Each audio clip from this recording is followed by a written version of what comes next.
progresoaren aurrean aldaketa diferentzia, historiaren aurrean historiak, identitate unibokoen aurrean identitate pluralak, hautsiak, sintesiaren aurrean paradoxa, hausketa, bataren aurrean plurala, bestea, multiplea, partikularra, diversoa. Nik uste dut egiaren aurrean egiak.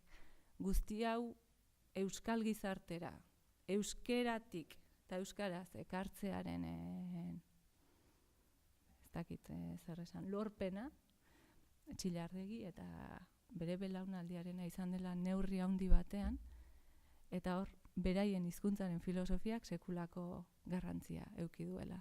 Eta zentzu horretan, guztiz bat nator lehen aurkezpenean esan duzunean, Txillardegik gure eguneroko gaur egungo bizitzan guk uste duguna baino askoz ere eragin handiagoa eduki duela eta daukala,